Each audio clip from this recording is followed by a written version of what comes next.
Hello mga kagulay. So, ito na naman.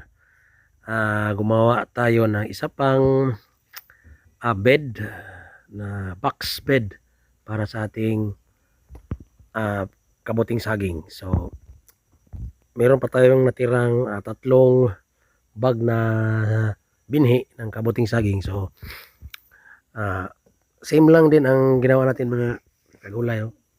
Gumamit tayo ng tray ng apple na maliliit. So, pinatong-patong natin ng 5 piraso. At ganito na yung ginagawa natin.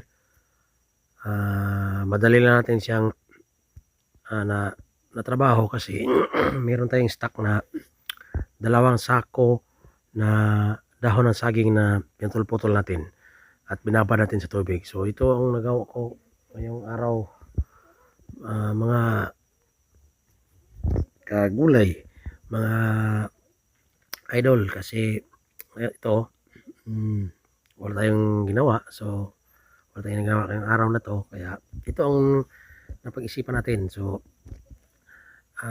kagabi ko pa to ginawa yung box niya. So, tinanggal na natin yung mga nilakyan natin ng mga butas-butas doon sa mga tray ng apple. So, pinadugtong-dugtong natin, tinali para hindi sila maghiwalay. So, ito na po yung mga nagawa natin, mga kamasrom o mga kagulay. So, siyempre nilagyan natin ng tali yung mga dahon para hindi sila mahulog o maghihiwalay-hiwalay.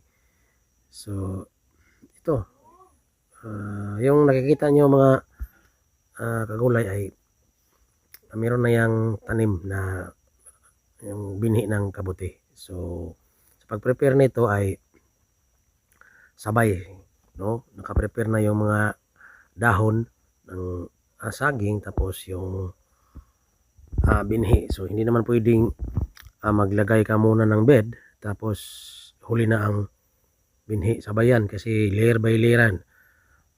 Nakapatong, maglatag ka ng dahon, tapos patungan ng binhi, tapos dahon na naman.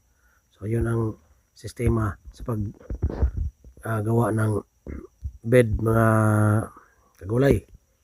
So, kung nakikita nyo, hindi natin siya pinuno para yung plastic na silupin na i-cover natin ay hindi maglalapat doon sa mga dahon. So, halo po yan ang ginamit natin mga idol. So, ngayon sobrang init dito sa amin, sa atin lugar.